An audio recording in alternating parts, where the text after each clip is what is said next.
Olá, pessoal! Boa noite! Cássio Eduardo, terapeuta energético, mais uma vez com vocês, aqui no programa Uma Palavra para Sanar. Hoje, nessa live, eu quero partilhar com vocês a questão da oratória. O tema será a oratória e o caminho para o sucesso. Pessoal, não esqueça, sabe, de tocar aí no sininho, sabe, de dar os likes, de compartilhar com seus amigos essas lives, porque quando você faz esse tipo de trabalho, mais pessoas acabam conhecendo, né, o meu trabalho e assim podem estar também sendo esclarecidas, podem realmente entrar no caminho de estudos e de pesquisa, ok? Então, conto com vocês. Muito bem, gente. Falando sobre essa questão da oratória, é um grande desafio isso. Para muitas pessoas é um pavor. É um pavor. Falar em público, né? Já fizeram uma pesquisa e nessa pesquisa eles descobriram que a oratória ela está em segundo lugar. O primeiro lugar dos medos das pessoas do mundo é medo de morrer. O primeiro lugar é medo de morrer. Você pensa que estava ficar pobre, não ter dinheiro, ou então ficar doente em segundo lugar? Não. Uma pesquisa apontou que falar em público é um dos grandes medos das pessoas. E eu conversando com as pessoas, eu vou notando isso. Como que as pessoas realmente têm medo de falar em público? É um grande desafio. De fato, é um grande desafio. Eu nunca pensei, pelo menos lá na minha infância, comecinho da adolescência, nunca pensei em ser um palestrante. Mas comigo aconteceu uma coisa muito engraçada, né? Eu sempre sou guiado pelos meus sonhos, né? E uma vez eu tive um sonho que eu estava na rua e comecei a falar com as pessoas. E comecei a fazer uma palestra. As pessoas não estavam dando ouvidos. De repente, eu saio do chão, eu levitei. E fiquei mais ou menos a um metro e meio do chão, e falava com as pessoas, numa língua que eu mesmo não entendia. Mas as pessoas entendiam. E elas ficaram assim maravilhadas de me ver naquela situação, né? A um metro e meio do chão, e falando, falando. E quando eu terminei o discurso, eu peguei e fui para o chão normalmente e comecei a caminhar para passar no meio das pessoas para ir embora. E as pessoas vinham e falavam assim para mim: me desculpe, por favor, me desculpe. E eu falava: não, você não tem que pedir desculpa para mim, não. Se acerta com o Criador e é o melhor que você tem a fazer. E fui embora. Gente, eu tive esse sonho, eu tinha 18 anos. Eu trabalhava nessa época como torneiro mecânico. E eu fui trabalhar intrigado com aquele sonho, porque foi algo tão real, né? E eu partilhei isso com um amigo, né? Torneiro mecânico, que ele era evangélico. E eu falei para ele: olha, eu tive um sonho assim, assim, assim. De repente, ele começou a profetizar, falar assim: você vai ser um servo de Deus, você vai ser um pregador da palavra, você não sei o quê. Nem para a igreja católica eu ia direito. Na verdade, eu nem ia mesmo nessa época, né? Nem para a igreja católica. E eu olhei para tudo aquilo e falei: nossa, eu contei só um sonho. Eu falei só um sonho para esse cara. E esse cara me fez uma pregação desse jeito. Tá bom, tá. E para lá aquilo, né? Mas nasceu em mim um desejo de ser um palestrante. Não sabia do que, mas eu queria ser um palestrante. Aquele sonho ficou. Eu lembro que eu era muito bagunceiro na escola. Nossa, para fazer uma bagunça era comigo mesmo. Mas se falasse: olha, vai lá na frente e faça uma leitura. Vai lá na frente e apresente esse trabalho. Nossa, acabava comigo. Eu vivia me escondendo, não dava. Não tinha como. Mas aquele desejo de ser palestrante era muito forte. Muito forte. Eu lembro que algumas vezes que eu tentei falar em público, assim, foi uma destruição. Foi uma decadência. Porque foi um fiasco. Eu logo entrei para o grupo de jovens na Igreja Católica e começaram então, né? Olha, a missa desse domingo, vai lá na frente e faz uma leitura. Não, eu fugia, fugia. Até que um dia o meu catequista chegou para mim e falou assim: olha, não vai ter o padre nesse domingo e eu gostaria que você fizesse a homilia. Eu falei: o quê? Ele falou assim: eu vou ser o ministro da Eucaristia, e eu gostaria que você fizesse a homilia. É a palavra, é a pregação da celebração da missa. Eu falei, mas de jeito nenhum. Ele falou assim, não, você vai fazer. Perfeito. Então vamos lá. Vamos ver o que vai sair. Me preparei. Ele falou assim, você vai ter que ler a primeira leitura, você vai ler a segunda leitura, o Salmo, o Evangelho, e vai me fazer uma síntese de tudo isso e vai trazer para os tempos atuais e vai dividir isso com as pessoas. Ele me disse, homilia significa, em português, uma conversa em família. Então pense que vai ser uma conversa em família, uma coisa bem tranquila. Eu falei, meu, acabou comigo. Pois eu fui lá na frente, estudei em casa, estudei, li várias vezes as leituras, o Evangelho e tal, e fiz algumas comparações com os tempos atuais. Domingo de manhã estava lá eu. Quando eu peguei o microfone, mas começou a me dar uma tremedeira, mas uma tremedeira. E eu comecei a suar frio. E eu perdi a respiração. E eu puxava o ar assim, ó, e que escutava no microfone aquele que tomava conta da igreja. Eu consegui dizer uma frase, bem curtinha. Não dá. Coloquei o microfone lá no púlpito e fui para o meu lugar e sentei. Todo mundo ficou olhando. Pois a pessoa que ia fazer a homilia, o discurso, ela desistiu. Ela sentou e ficou quieta. Pois o meu catequista foi lá, pegou o microfone, fez a homilia, e eu, com uma vergonha, eu não queria nem sair do meu lugar. E depois veio um outro amigo que era professor de história. Ele falou assim, Cássio, quando você for falar em público, olhe para as pessoas e não pense que são pessoas. Pense que são todos sacos de batata. E foi o conselho mais louco que eu ouvi. Ele falou, saco de batata não pensa, saco de batata não fala, ok? Pense que você está falando para sacos de batatas. Aí eu pensei, não é esse o caminho. E eu acho que eu não vou conseguir ser esse palestrante. E por outras vezes, né? Sempre para fazer uma leitura, era muito difícil. O medo era tão grande que as palavras sumiam. Eu li uma parte, pulava outra e lia outro pedaço. Era sempre um fiasco. Ah, vai na frente e ler o Salmo. Era sempre complicado.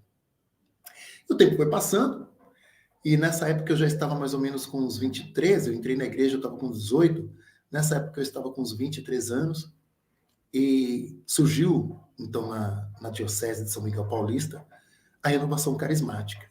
Né? Já estava ali bem estruturado, eu que fui conhecer nessa época. E eles estavam separando pessoas para as chamadas, então, secretarias, que eram grupos, né? Pessoas que se identificavam com tipos de tarefas diferentes e elas se direcionavam para essas tarefas nessas secretarias. E tinha uma secretaria que se chamava Secretaria Pedro, por causa de Pedro, o apóstolo. E era a secretaria dos palestrantes, dos pregadores. E eu falei, eu vou para lá. E chamei um amigo que estava comigo, vamos para lá? Ele falou, vamos também, acho legal. Aí fomos. A coordenadora dessa secretaria falou assim, olha, gente, eu estou temporariamente como coordenadora dessa secretaria. Mas no meio de vocês vai sair uma coordenadora ou um coordenador que vai realmente levar essa secretaria de pregadores, né, para frente. Aí naquela hora meu coração, né, vibrou e eu virei para esse meu amigo e falei assim, eu acho que você, eu falei para ele. Ele falou, fica quieto. Lá vem você com essas suas conversas, com as suas viagens na maionese. Eu falei, não, mas eu tô sentindo aqui que acho que o coordenador dessa secretaria serei eu. Ele falou, mas você nem palestra, você nem fala. Eu falei, não, mas acho que vai. Eu acho que vai. Nessa época eu era catequista, né? Fiquei um bom tempo como catequista, mas eu já falava só no grupo ali de catequese do Crisma. Só isso, né? Porque na frente era um fiasco, como eu falei. E eu sei que eu comecei a participar dessa secretaria e fui aprendendo, fui aprendendo, até que a coordenadora falou: bom, agora é minha hora de sair. E eu vou escolher um de vocês para ser o coordenador. E não é que ela me escolheu. E eu trabalhei muito tempo nessa secretaria, chamada Secretaria Pedro, né? Muitos anos fui coordenador e pude fazer vários cursos de oratória, sabe? Onde eu percebia que tinha um grupo dando um treinamento, estava lá eu envolvido. Não perdi a oportunidade. E estou até hoje aprendendo, porque eu me encanto com a oratória. E eu fui descobrindo como que a oratória, ela foi abrindo portas para mim, para várias coisas. Mas para várias coisas mesmo. A oratória ajuda para tudo. Gente, ajuda para encontrar emprego, porque você precisa, né? Você vai para uma entrevista, você tem que falar. Não é verdade? Tem pessoas que passam em várias etapas, mas na hora que chega ali na entrevista, de dizer por que, que ele é realmente a pessoa adequada àquela vaga, ela não sabe se expressar. Tem pessoas que têm dificuldade de se relacionar, de ter amizades, porque elas não sabem conversar.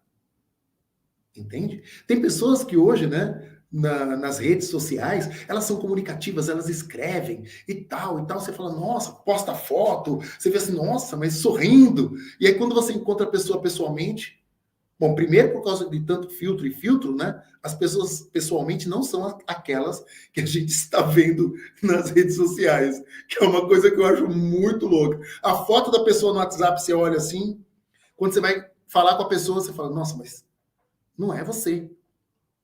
Aquela pessoa que é comunicativa nas redes sociais, pessoalmente, não fala. Por quê? Porque a vida real para ela é um desafio. Né? O virtual não, mas o real é um desafio. Porque ela começa a lidar com seus demônios interiores, né?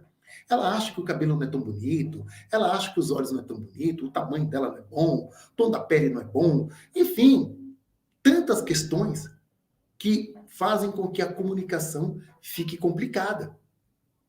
Às vezes a pessoa não tem nem noção do que é realmente que incomoda, qual que é o problema, mas ela não consegue fazer.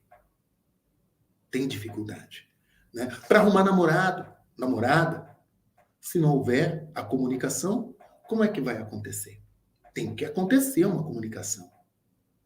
Tem muitas pessoas que elas sofrem, né, de gagueira e é só uma questão emocional, não é uma questão fisiológica. Tem muitos casos assim. Então a comunicação é para tudo. Para você ganhar dinheiro. Né? Eu lembro assim, né, que quando eu fiz a minha empresa, a Megafino, eu queria vender cursos, mas eu tinha desenvolvido o Rebolo. O Rebolo era uma coisa secundária, eu queria realmente vender os cursos de afiações. Então eu fiz um canal no YouTube, se vocês procurarem, chama Megafino Abrasivos, e também tem Megafino Cutelaria. Fiz um canal no YouTube e falei, olha, eu dou curso de afiações, quem tiver interessado e tal. E aí, por último, eu mostrei, esses são os rebolos que eu desenvolvi. E deixei alguns rebolos lá. Soltei lá no YouTube e fui para Dáquila, para mais um treinamento. Depois o meu irmão me ligou e falou assim, o que que você fez? Eu falei, fiz o quê? Ele falou, você pôs uma filmagem lá no YouTube e tá vindo um monte de pessoas aqui na empresa. Eu falei, o pessoal está interessado em fazer o curso? Eles, não. Eles estão interessados em comprar o seu rebolo. E eu tinha deixado assim uns 20 rebolos numa prateleira. Vendeu tudo. Ele falou, você vai ter que vir rápido para fazer mais, porque já acabou. Gente, olha só a importância da comunicação.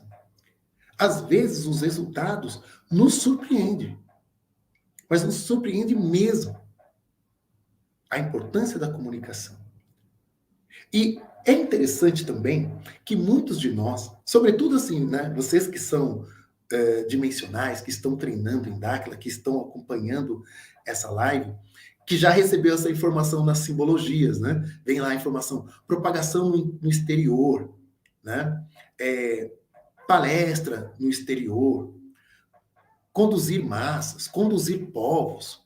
né? Conduzir e orientar os chefes das nações. Aí vem essas informações assim para as pessoas falam, mas eu vou ter que conversar? Eu vou ter que falar com pessoas? Eu não sei fazer isso. E não importa o quanto a pessoa é estudada. Às vezes a pessoa já fez uma graduação, segunda graduação, pós-graduação, e ela não fala em público. Não fala. Eu conheço pessoas que se formaram em direito e que não exercem a profissão porque não tem, por mais que tenha treinado isso na faculdade, que tenha feito alguns cursos, elas não conseguem. E elas acreditam que o problema é na fala. E a grande maioria das vezes não é. São questões emocionais. São situações, são crenças limitantes, situações que a pessoa viveu, às vezes, na infância, que gerou esses bloqueios. Percebe? Todos nós, se formos pensar bem, todos nós devemos aprender a nos comunicar. Devemos. Isso é base para todos. Deveríamos aprender isso desde criança. Deveríamos ter um treinamento específico para isso. Dentro da mentoria que eu ofereço, né, tem a parte da oratória 1, oratória 2, que é exatamente um treinamento para o mentorando que está interessado. Já teve mentorandos que começaram o processo, mas escaparam. Não, eu não quero.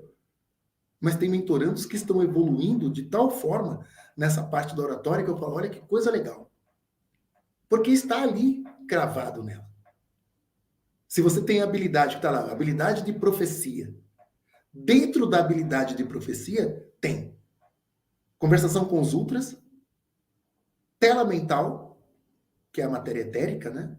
Transitar no tempo, intuição, escrita e oratória.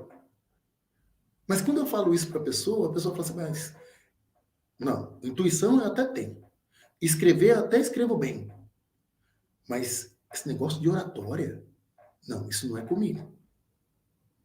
Comigo não funciona. Eu falo, tá aí, o palestrante tá aí, é só você provocar. Você quer ver um palestrante? Dá 2 tijolinhos para ele, para você ver. Ele sobe ali e já faz um discurso. Ele não precisa de um púlpito ou nem está levitando, sabe? Basta 2 tijolinhos para ele subir em cima, que tá bom. Quando ele desperta, ou ela desperta, esse palestrante, essa palestrante, a pessoa não quer parar mais. Vou te dizer uma coisa, o medinho sempre dá. Sempre. Sempre tem um desafio, sempre tem um tema que você fala, nossa, será que eu vou bem nisso? Sempre tem a pessoa para te criticar também. Isso é bom. Que ela vai dizer para você, olha, você deveria ter abordado outro aspecto dessa palestra. Eu lembro que uma vez eu fui fazer em Dáquila uma palestra e estava apontando assim, né? A gente não estava nem com essa parceria com Dubai, nem nada. Mas isso foi uma coisa de 5 anos atrás. Eu fui fazer uma palestra e falando assim da capacidade que o homem tem de transformar o meio, tanto para o positivo como para o negativo. Mas eu estava apontando para Dubai e mostrando os aspectos positivos, certo? Era do meu conhecimento que muitas pessoas que trabalham lá vieram da Índia, vieram do Paquistão e que estão passando por necessidades gigantescas. Mas eu falei assim, olha, em 50 anos, olha o que foi feito de um lugar árido, esquecido. Olha só que construção fantástica. Mas a palestra eu estava conduzindo para esse caminho, né, do potencial humano de transformar o meio. E o quanto mais nós podemos fazer conosco. Mas uma pessoa levantou a mão e já fez toda uma crítica. Você não está observando que também tem muita gente pobre? Porque... Mas não era essa a intenção ali no momento. Mas eu aceitei. Falei, não, muito obrigado. Próxima vez eu vou mostrar o contexto por completo. Ok? E isso me serve como experiência. Então a gente não pode apenas olhar, né, para uma crítica e pensar assim, poxa, acabou comigo. E o que mais faz com que as pessoas corram de se expor é exatamente as críticas. Às vezes a gente só quer receber os elogios, né? Mas quando vem uma crítica, por mais que às vezes tenha algumas críticas que são destrutivas, a pessoa está ali com inveja do que você está fazendo, né? Está incomodada e ela quer realmente destruir. Mas até mesmo com essas críticas, a gente tem que se posicionar. Precisa se posicionar. Porque, como diz o provérbio, né? Quem não é visto, não é lembrado. Então, nós temos que nos posicionar. Principalmente se você tem essas habilidades aí. Vocês que já acessaram essas informações, precisam treinar. E é o momento que eu convido. Venha para a mentoria que eu dou esse treinamento. Né? Dou esse treinamento para que você possa ir desenvolvendo essa capacidade. E se for também, né, uma questão emocional, um trauma, a gente vai acessar e a gente vai tratar isso juntos, para que você consiga ter sucesso. Gente, eu digo assim que se eu não fosse um comunicador, se eu não fosse um palestrante, eu não estaria onde eu estou. Não estaria aqui com vocês. Mas eu precisei assumir esse palestrante, sabe? E eu já estava fazendo palestras e, de repente, eu saio da igreja, como eu já contei para vocês aqui em outras lives, e chego em Dáquila. E, na época, o pessoal estava chamando pessoas para palestrar. Mas eu estava ali meio que perdido, eu não queria realmente me expor. Eu estava ali meio machucado ainda com a questão da igreja e tal, com uma esperança de um dia voltar. Então eu não queria realmente colocar a minha imagem numa questão. E eu procurava ali dar algum respaldo. Falei assim, ó, aqui você tem as apostilas, você tem, né, os treinamentos que a gente faz, mas eu achava pouco. Eu não estava me sentindo bem seguro. E por muitas vezes eu fui convidado a ser um palestrante em Dáquila, e eu dizia, não, eu não quero. Até que um dia eu estava no escritório, né? Como eu estava ali fazendo os atendimentos como terapeuta, então eu estava ali convivendo, e mais uma vez, né? Me convidaram, e dessa vez me convidaram na frente do CEO, né? Do presidente, o Urandir. E eu disse, eu não quero palestrar. E aí ele logo interveio, né? Falou assim, olha, não convide mais. Se ele já está dizendo várias vezes que não quer, então ele não quer. Então as pessoas que estavam me convidando ficaram quietas. Pois ele, num seminário, chegou e falou assim: olha só, gente, tem tantas pessoas sendo enganadas com informações distorcidas, informações mentirosas, estão ficando escravas desse sistema. Nós aqui temos pessoas capazes para levar uma informação de verdade, uma informação realmente que é libertadora, mas essas pessoas não querem fazer. E claro que ele não estava falando só de mim, estava falando de todos os que têm realmente na sua missão, no seu compromisso, essa habilidade, essa tarefa de falar em público, em público. Mas essas pessoas não querem fazer. E isso, quando ele falou, eu fiquei com uma vergonha. Eu sei que quando terminou o seminário, eu peguei e procurei a Rosana Batarelli, amigona, falei para ela, Rosana, me coloca aí nessa equipe de palestrante. Eu quero ser um palestrante. Me coloca nessa equipe. E desde então não parei mais de palestrar, sabe, em Dáquila. E é um prazer imenso, né, estar ali. Sempre estou ali com o grupo da recepção, levando o pessoal para os pontos, mostrando os locais, falando, né, de vivências, né, que passamos ali. Isso é muito gratificante. É muito gratificante. Toda palestra, ela tem um esqueleto. A gente tem que aprender sempre, né, a se apresentar, né, dizer quem somos. Tem pessoas que gostam de falar a idade, tem pessoas que não. Mas é sempre bom falar onde mora, né? Tem pessoas que gostam de falar se está em um relacionamento, se tem um compromisso ou se não tem, né? Então isso vai muito do palestrante ali. Mas tem questões que são muito importantes de você se apresentar o tema que você vai falar. Qual que é o tema? O que você pretende com esse tema? Você vai seguindo. Eliminar alguns vícios de linguagem, porque às vezes por causa da insegurança, a gente acaba se apoiando no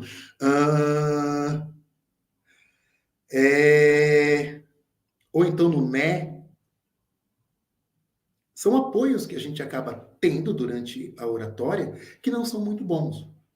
Outra coisa também que não é muito boa na oratória é quando você começa com uma uma estrutura muito pobre, sabe?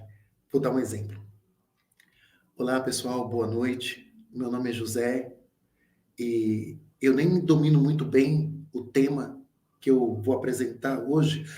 Na verdade, é tentar apresentar. Eu tenho algumas dificuldades e eu gostaria que vocês tivessem muita paciência comigo. E se eu estiver incomodando, é só levantar a mão, tá? Levanta a mão que esse miserável que está aqui vai se retirar, senta e tá tudo bem. Gente, imagine uma palestra que comece assim. Já dá vontade de ir embora, né? Você começa falando, não precisa nem continuar, por favor. E se a pessoa não disser, você vai olhar para a plateia vai estar assim. Já pega o celular, não quer ouvir. Porque com uma introdução dessa, gente, é um absurdo. E você quer ver eu ficar mais bravo?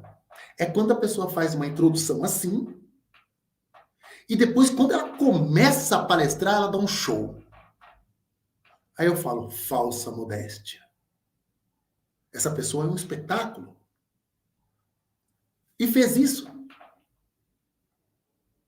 Um dia desses, eu estava no metrô aqui em São Paulo, e entrou um rapaz com violão, e ele fez um discurso ruim, assim, para ele poder cantar. Ele falou assim, se vocês não gostarem, eu não toco bem, também não canto muito bem, mas se vocês gostarem e quiserem me dar uma gorjeta, eu aceito. Eu só fiquei olhando. Aí ele, quando fez os primeiros acordes, eu falei, toca muito bem. Quando ele soltou a voz, eu falei, uau. Terminou, eu fui lá, dei um dinheiro para ele e falei para ele, não se apresente mais assim. Você é muito bom no que faz, sabe? Procure uma apresentação que te valorize. Não precisa estar com o ego lá no extremo, mas precisa ser uma apresentação que te valorize. Porque você assim valoriza o seu trabalho. Ele falou, valeu, obrigado e tal, né? Eu saí. Sei que passou uns 2 meses, eu encontrei com ele no metrô de novo. Ele fez o mesmo discurso. Ele já se apoiou nesse discurso empobrecido, achando que isso ajuda. Mas isso não ajuda. Não ajuda na promoção.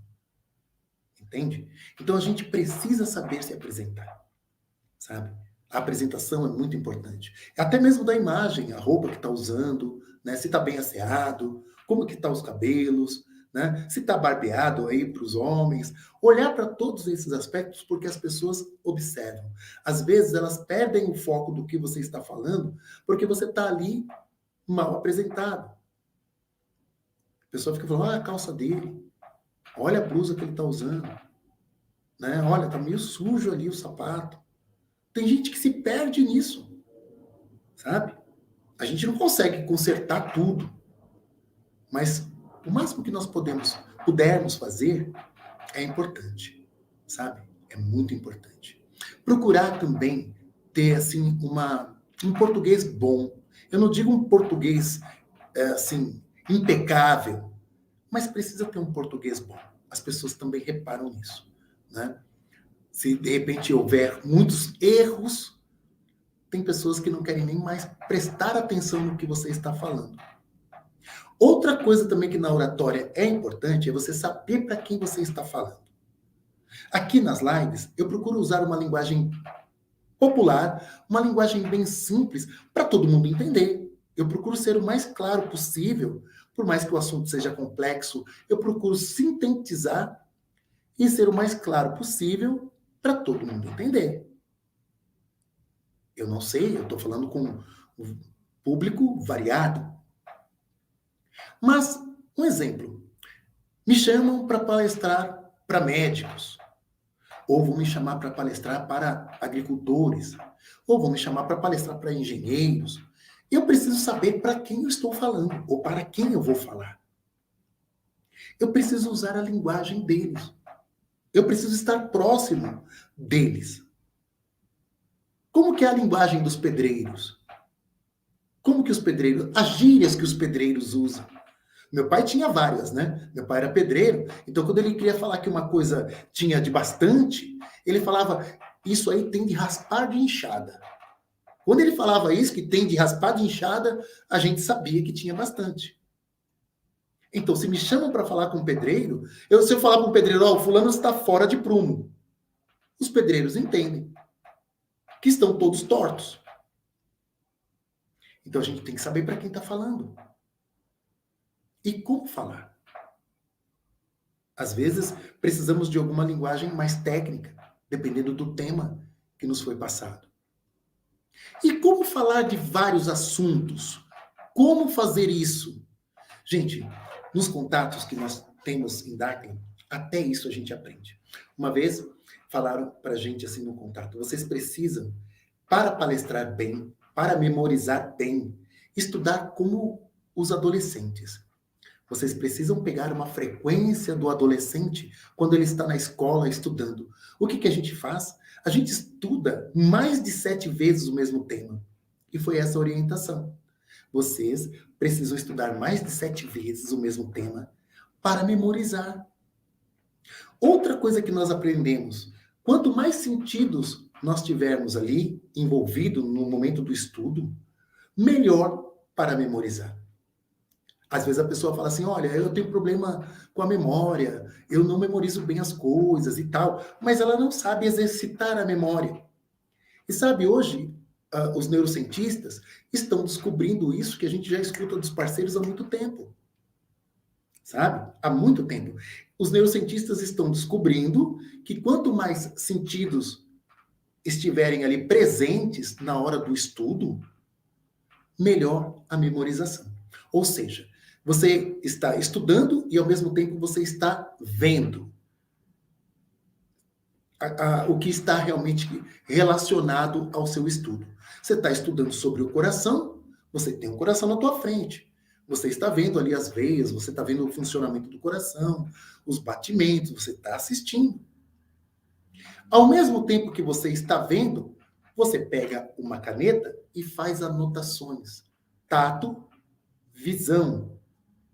Você pode acender um incenso, e tem tantos, né, perfumes aí variados, né, que você pode estar escolhendo para cada tipo de estudo.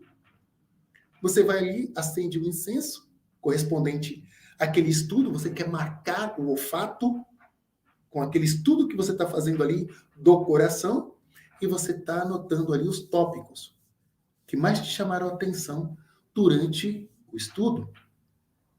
Tato, visão, olfato. Você está escutando o palestrante, o médico ali, o cardiologista, falando de cada parte do coração e como que funciona. Você está ali tomando nota. Você está escutando. Ah, mas e aí? E o paladar? O que eu posso? Escolha um alimento para você comer.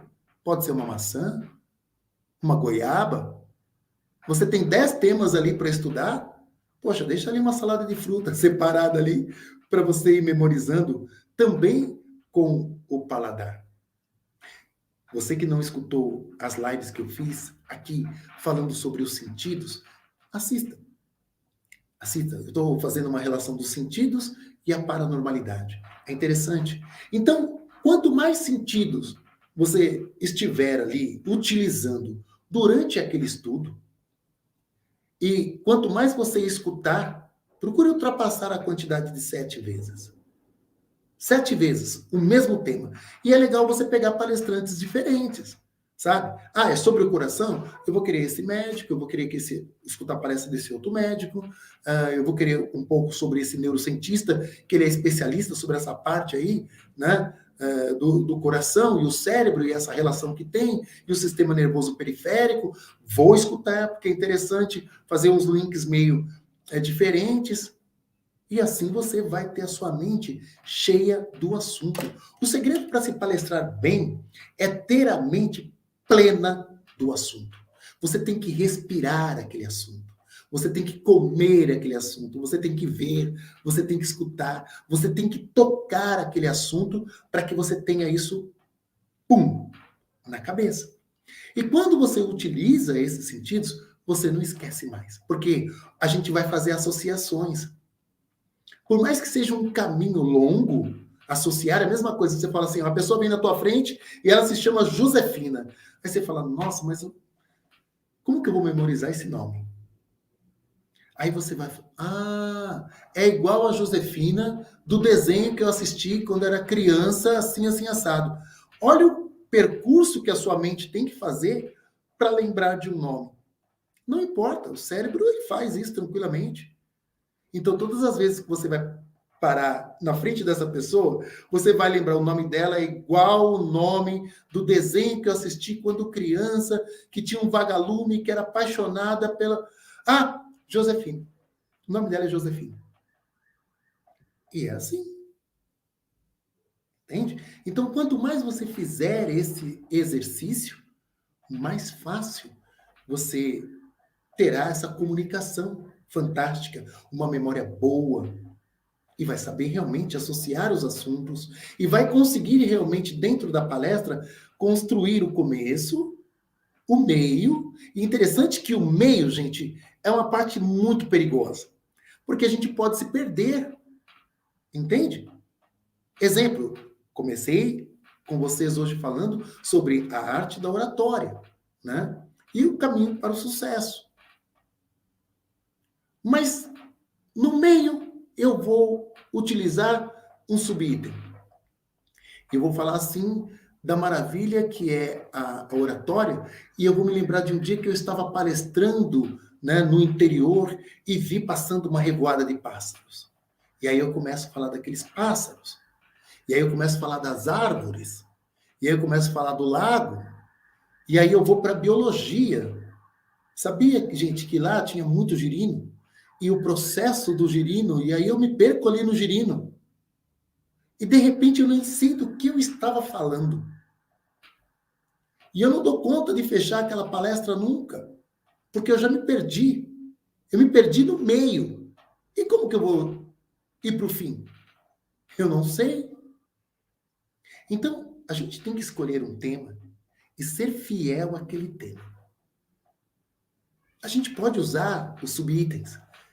Isso mostra uma flexibilidade, mas você volta para o tema central. Porque quando você for fazer algum tipo de comparação, né, é para ilustrar aquilo que você está ali falando, o tema central. Mas você logo volte para o tema central. Certo? Volta para o tema central, se sustente ali e siga. Para que você vá para o fechamento da palestra. Gente, toda palestra tem uma frase forte. Sempre tem. Sabe? Às vezes eu sou convidado para ser mestre de cerimônia. Gosto muito de fazer isso também, né? E quando eu sou convidado, eu costumo fazer reunião com os noivos. Eu falo, por favor, me conte a história de vocês. Me conte. E eu lembro assim que a última vez que eu fiz esse trabalho, eu fiz 3 reuniões com os noivos, né? E me faltava o tema para a cerimônia.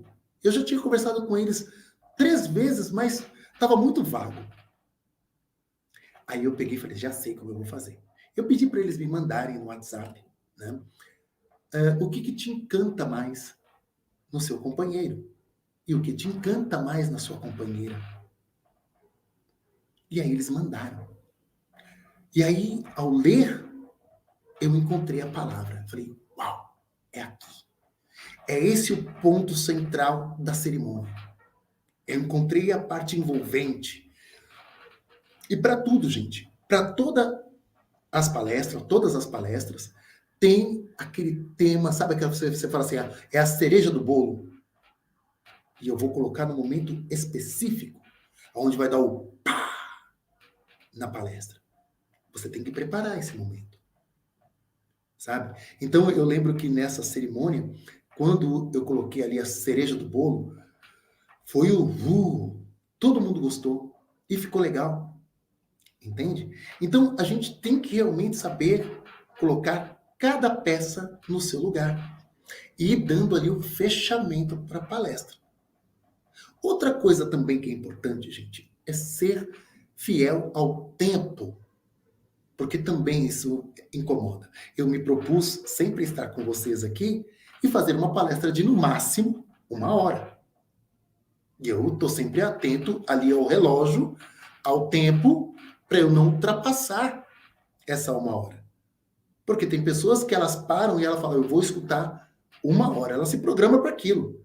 E se der 1h10, 1h20, pode estar muito boa a palestra. O povo já começa assim na cadeira. Já está ali querendo sair correndo. Por quê? Porque a mente dela se condicionou para 1 hora. Não mais que isso. Entende? Então é muito importante a gente ser fiel ao tempo também. Sabe? A maneira que olha. Aí a gente vai usar, né, as magias, né, como aprendemos. Magia do olhar, a magia do sorriso. Ver qual é o seu ângulo melhor. Né? Eu gosto muito de brincar com as pessoas quando elas vão tirar foto. Eu falo, pera. O meu melhor ângulo é esse aqui, ó. É esse aqui. E olhando um pouquinho para cima, por favor. Agora pode tirar. Sabe? Brincadeira, mas isso também aprendemos em Dáquila. Qual é realmente o olhar seu que é mais penetrante? A postura que mais é envolvente? A hora correta de sorrir? Ou até mesmo de fazer uma piada? Tem palestrantes que são maravilhosos em fazer piadas durante a palestra, outros não. Cada um tem o seu jeito de ser. Você tem o seu jeito de ser. E a pior coisa é quando você quer imitar palestrante A ou B. Gente, é muito engraçado isso. Isso acontece muito nas comunidades de vida, nas comunas, né? Que o líder palestra de um jeito e todos da comuna palestram igualzinho o líder. Todos. E tem até os mesmos cacuetes, os tiques, sabe? Ou até mesmo os erros de português. Aí você fala assim, nossa, meu, por que isso? Aí o pessoal fala, não, é o carisma daquela comuna. Aquela comunidade é assim. Então, todos são daquele jeito. Gente, como que eu gosto de participar de Dáquila? Porque cada um palestra de um jeito. Cada um é de um jeito. E se você perceber, de repente, 3 ou 4 palestrantes de Dáquila falando do mesmo tema, cada um vai falar do seu jeito. Autenticidade. Isso é muito importante, gente. É muito importante para o palestrante. Não precisa imitar ninguém. Seja você mesmo. Você não precisa fazer piada igual o outro, ou você não precisa cantar igual o outro que canta, sabe? A não ser que seja o seu jeito também. Mas você vai fazer do seu jeito, não igual ao outro. Percebe? Então, gente, existem vários aspectos. Eu não quero esgotar o assunto aqui, apenas é uma introdução, né? O convite é para quem queira realmente fazer o treinamento, né? Eu estou disposto a contribuir. Mas é para que também você assuma esse compromisso, sabe? Se você tem um compromisso de ser um palestrante, seja. Não tem coisa melhor do que a gente vibrar naquilo ao qual nós somos feitos para fazer. É o segredo para o sucesso, gente. Às vezes a gente pensa assim que eu posso ter sucesso com outras coisas. Eu posso ganhar dinheiro com outras coisas. E por que não com as suas habilidades? Mas enfiaram na nossa cabeça, né? De graça recebestes, de graça dai. Né? Você não pode cobrar por isso, é um dom que Deus te deu. Não, gente. Você com certeza treinou isso em outras vidas. Se você já veio pronto para fazer palestras, você fala, nossa, me dá um microfone que eu destrincho qualquer assunto. Você fala, mas você fez algum curso? Não, cara, eu gosto. Aí a pessoa fala assim, é um dom que ele tem, então ele não pode cobrar por isso. Não. É o seu caminho de prosperidade. As suas habilidades, elas são caminhos para a sua prosperidade. É o caminho mais fácil. Você pode, sim, aprender outras coisas, ganhar dinheiro com outras coisas. Pode, sim. Mas explore as suas habilidades. Sabe? Porque as coisas vão acontecer de forma tranquila. Você vai conseguir fazer bem. Entende? E eu quero citar para vocês aqui alguns filmes que eu assisti que mexeram comigo por demais. Sabe? Mexeram mesmo. Tem um filme que é O Grande Desafio. É um filme com o Denzel Washington. sabe? Que esse filme, ele coloca uma situação dos anos 30 dos Estados Unidos, ali no meio daquela recessão de 29 que aconteceu, né? E toda aquela situação do racismo no Texas e muitos lugares do sul ali dos Estados Unidos, onde os negros eram queimados, né? A Ku Klux Klan prendia os negros nas cruzes, nas árvores, ateavam fogo, né? Era uma coisa assim horrenda. Os negros não tinham acesso às universidades, não podiam. E existia uma disputa entre os colégios e até mesmo, né, entre as universidades de palestras. Você tinha que ter um tema e você tinha que defender aquele seu tema. Pois um professor, né? Esse filme é interessante, gente, é baseado em fatos, então é interessante vocês prestarem bem atenção, né? Chama O Grande Desafio. E o Denzel Washington é o autor principal, e ele vai estimulando, né? Ele vai estimulando aqueles jovens ali do colégio a explorarem bem a oratória. Gente, que legal, sabe? Vocês vão ver assim, eles disputando temas e outros contestando, e a coisa vai indo. E nesse filme mostra muito bem as estruturas da oratória. Vale a pena você assistir, sabe? O Grande Desafio. Tem um outro filme também, gente, que ele é incrível, né? Prenda-me se for capaz. O ator principal aí é o Leonardo DiCaprio. E esse filme também é baseado em fatos. Um garoto de 17 anos, Frank, ele foi o maior ladrão de banco dos Estados Unidos. Incrível. E tinha, né, a CIA atrás dele, e ele enganava todo mundo. Ele passou por advogado, por médico, por piloto. Ele tinha uma oratória incrível. E olhem para a nossa realidade de hoje. Tantos golpes que tem, né, pela internet, celular, né? As pessoas que aplicam esses golpes, elas falam conosco assim com uma propriedade. Ela fala, não, aqui é do Banco Santander. O seu cartão foi clonado. Isso. Estão aqui comprando 40 mil reais. O motoboy vai passar aí para pegar o seu cartão, você entrega para ele, tá? Que vamos resolver a situação. Eu passei já por golpe assim. Já perdi dinheiro. Mas agora fiquei esperto. Porque essas pessoas que aplicam esses golpes, o golpe do bilhete, a ambição, né? Mexe com a ambição da outra pessoa. O bilhete, o premiado. A pessoa que aplica o golpe, ela tem uma lábia, gente. Você pode usar a sua habilidade para o bem ou para o mal. A escolha e as consequências são suas, né? Entende? Então, veja bem, esse filme, Prenda-me se for capaz, vale a pena também você assistir, olhando por um outro prisma, né? De como que a pessoa pode usar a oratória para enganar. E veja bem, gente, eu vou dar spoiler aqui, porque eu acredito que muitos já devem ter assistido esse filme, né? No final, esse bandido acaba sendo até contratado pela CIA. De tão bom que ele era, né? Acabou virando um cara muito rico, e o policial que corria atrás dele e tal, pegou uma aposentadoria de policial, né? Conseguiu prender, mas não teve muito sucesso. Então, olha só, né, o que a oratória fez de um bandido. Olha só. Até a própria CIA olhou para o cara e falou assim, não, ele é muito bom. Esse cara é muito inteligente. A gente precisa ter esse cara com a gente, sabe? Então, o caminho do sucesso. E tem um outro filme também que vale a pena assistir, gente, vale a pena. Chama O Discurso do Rei. Conta a história do rei George VI, pai da rainha Elizabeth, a falecida, né? A rainha Elizabeth II. Ele acabou assumindo o trono da Inglaterra numa situação assim muito complicada. A Segunda Guerra Mundial estava lá, né? O irmão dele, mais velho, que deveria realmente assumir o trono com uma mulher desquitada, separada, então foi um escândalo para a época. E ele acabou tendo que assumir o trono nessa situação. Só que ele tinha um problema. Ele era gago. Ele não sabia falar de jeito nenhum. E ele tinha certeza que era uma questão fisiológica. A esposa dele também, né, Elizabeth, mãe da rainha Elizabeth, procurou todos os médicos da época para levá-lo, para ajudá-lo e tal, e não tinha realmente resposta. né? Ele, como príncipe, estava ali, né, numa situação que às vezes precisaria se posicionar, precisaria falar, e todas as vezes era esse problema, né? O nome dele real era Albert, ou Alberto, mas quando ele assumiu o trono, se tornou o rei George, né, sexto. Então, eles contrataram um terapeuta que também era um pouco de artista, né? E um ator, para ajudá-lo.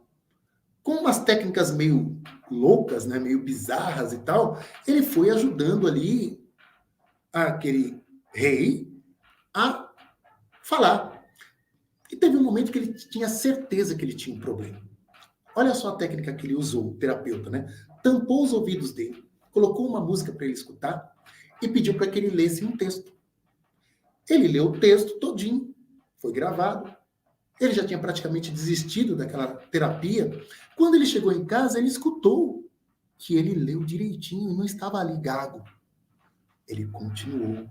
Gente, é um filme muito envolvente, que mostra realmente uma superação. Esse momento é o momento da Segunda Guerra Mundial, e tá até um texto, né? Um texto. Tem um momento nesse filme que a Elizabeth II ali, jovenzinha, eles estão ali vendo o Hitler fazendo um discurso. E todos nós sabemos que os discursos de Hitler inflamavam o povo, né? E veja bem, a gente pode. Estamos num período aí de política, né? E a gente vê políticos aí falando mentiras com fervor, sabe?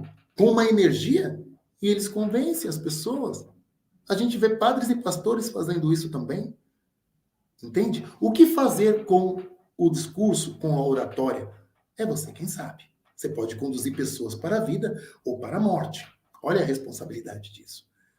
Então tem um momento que eles estão lá vendo o Hitler falando e falam assim, olha, eu não compreendo bem o que ele está falando, mas que ele fala bem, ele fala bem. Entende?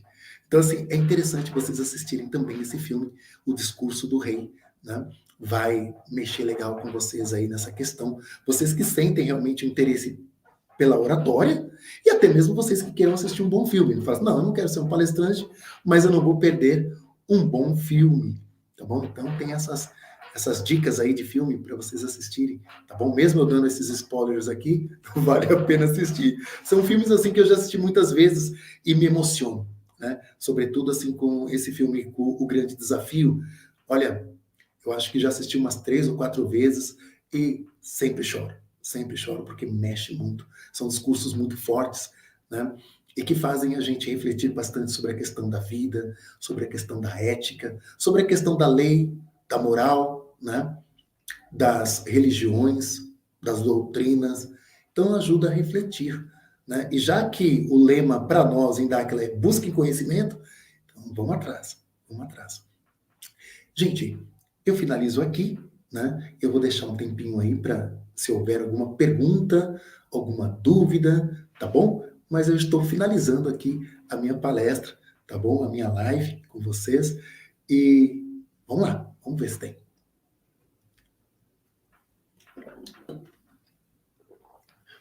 Olá, boa noite, boa noite. Me chamo Vinícius, tenho 20 anos, quero muito ser pesquisador da verdade, mas não sei por onde começar. Poderia dar uma dica? São tantas informações. Pois é, Vinícius, pesquisar a verdade, né? Me lembrei de uma frase que, para mim, Jesus disse sim: conhecereis a verdade e a verdade vos libertará. Eu costumo perceber a minha intuição, sabe? Como vibra aqui dentro. Qualquer tema. Vibrou legal aqui dentro, sabe? Eu uso muito a intuição. Tá leve, tá gostoso, eu vou atrás. Eu estou me sentindo bem ali. Tá fluindo bem em mim. Não importa se o tema é mecânica quântica, se é mecânica clássica, sabe? Se é relatividade, se é teologia, filosofia, biologia. O assunto mexeu comigo. Eu vou pesquisar. Sempre compare, sabe? Não vá abraçando o primeiro discurso como verdadeiro. Sabe? Por mais que tenha mexido ali com você, procure ver outra pessoa falando sobre o tema e outra pessoa falando também sobre aquele tema. Faça uma análise, né? Mas eu procuro me nortear por aí, porque definir de verdade, né, o que é a verdade, é um grande desafio, sabe? Então eu procuro me nortear dessa forma. Olá, Tiagão, como que você tá? Boa noite. Esse lance de controlar ou se segurar para não falar muito, estamos saindo do nosso padrão original ou controlar às vezes tudo é certo, né? Bom, equilíbrio, né? Uma das coisas que a gente fala bastante, Tiago, em Dáquila, é a gente estar na linha B, no caminho do meio, sabe? Porque a gente tem que saber também escutar. Eu olho a minha situação de terapeuta, né? Às vezes tem atendimentos que eu não falo nada, que eu só escuto. A pessoa está precisando falar. Mas ali eu estou realmente percebendo vários pontos, que pode ser que naquele dia nós não tenhamos essa oportunidade. Né? Eu não tenha a oportunidade de dividir com essa pessoa, mas no outro momento eu terei. Então, saber esse equilíbrio, né? Estar na linha B, nada dos extremos, é o nosso treinamento, é o nosso desafio. Porque vai ter hora que a gente vai ter que só escutar, mas tem hora que a gente tem que falar, sabe? Sempre ali observando a questão da ética, a questão da moral, né?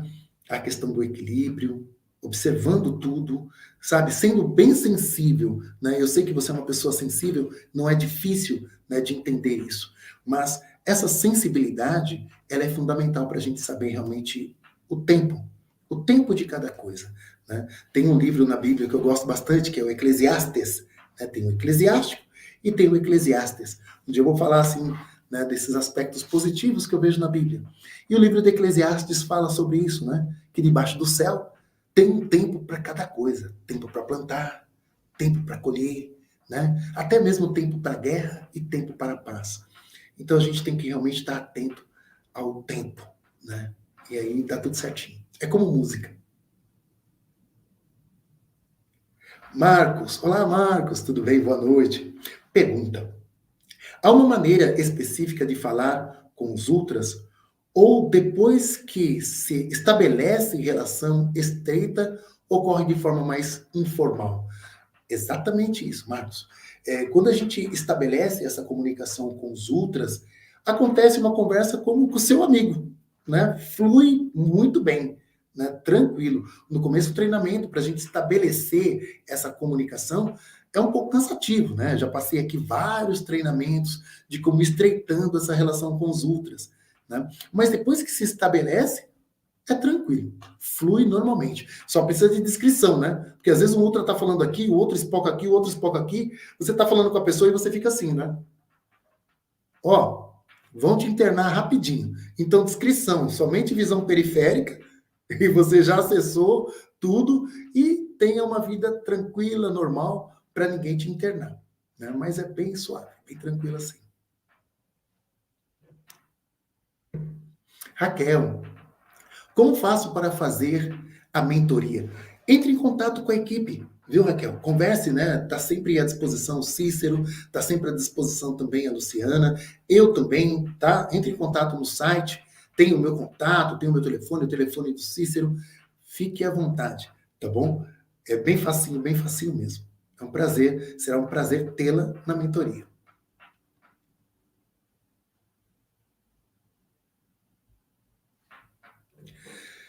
Bem, eu acho que terminamos, né? Um forte abraço para todos vocês, gente. Tenha uma ótima noite e até a próxima semana com um tema novo. Pode ser que eu vá para a Bíblia. Quem sabe eu fale desse livro, né, de Eclesiastes, ou então do Cântico dos Cânticos, ou conhecido também como Cantares. É um livro maravilhoso. Gosto muito dele também. Tá bom? Forte abraço e boa noite.